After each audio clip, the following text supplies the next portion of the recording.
गोंदिया जिल्ह्यातील बोंडगाव देवी येथे राज्यस्तरीय अटल क्रीडा व सांस्कृतिक महोत्सवाचे आयोजन करण्यात आले आहे. त्या अनुषंगाने दिनांक 25 डिसेंबर 2025 ला सदर महोत्सवाचे उद्घाटनाचे कार्यक्रम होते, ज्यामध्ये जिल्ह्यातील सर्वच तालुक्यामधून विद्यार्थी व शिक्षक सकाळपासूनच उपस्थित होते.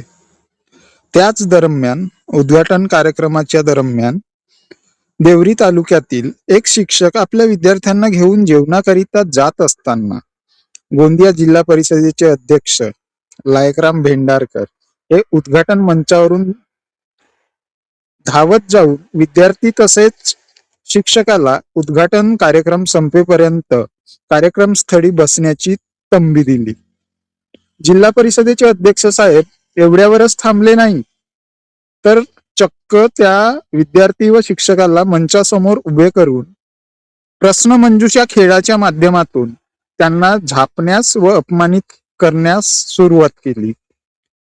त्यातून आमच्या सहकार्याचा अपमान झाल्याचे बघून शिक्षक संघटनेमध्ये नाराजीचा सूर उमटला. या अध्यक्षांच्या कृत्यामुळे शिक्षक संघटनेने क्रीडा महोत्सवात सहभाग न घेण्याचा निर्णय घेतला होता. हे असे कृत्य जिल्हा परिषद अध्यक्षांना शोभनीय होते का? की सकाळपासून उपाशी तापाशी ताटकळत असलेल्या विद्यार्थ्यांना जेवणाकरिता घेऊन जाणारे शिक्षक दोषी होते का, असा प्रश्न निर्माण झालाय. जिल्हा परिषद अध्यक्ष साहेबांना कदाचित सत्ता व पदाची गुर्मी चढली असेल, अशी कुजबूज जनमानसात सुरू झाली आहे. जिल्हा परिषदेचे अध्यक्ष साहेब पुढे काय म्हणाले ते बघूया आपण या चित्रफितीच्या माध्यमातून. ठिकाणी फुकट मार्गदर्शन नाही करून राहिले. या ठिकाणी काही कीर्तनाचा कार्यक्रम नाही आहे तुमच्यासाठी. थांबा एक मिनिट. आपण एक वर्ग किती आहे बेटा? थांबा, वर्ग किती आहे?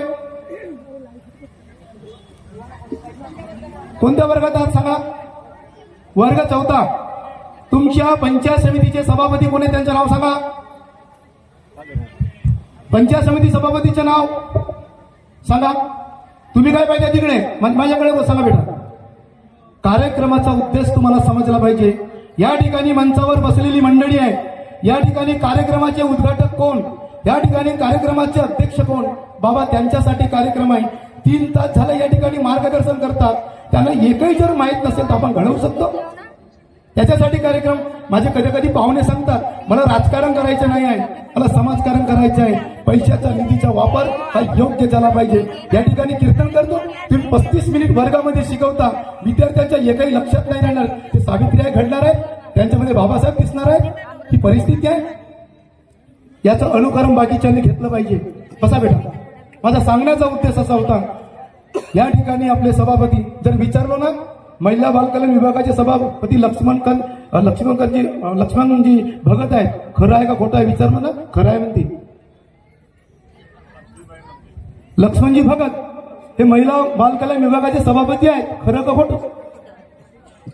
जिल्हा परिषदचं काम आहे, सुधारणा करा.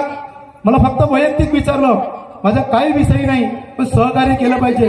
तुमच्यासाठी या ठिकाणी आपण शपथ घेतो. ह्या सगळ्या गोष्टी समजत चला. असं होणार नाही. सभापतीचं नाव माहित नाही, 4 दिवसामध्ये शाळेला भेट देईल. सरपंच, उपसरपंच, सभापतीचं नाव माहित असणं अत्यंत आवश्यक. चला या.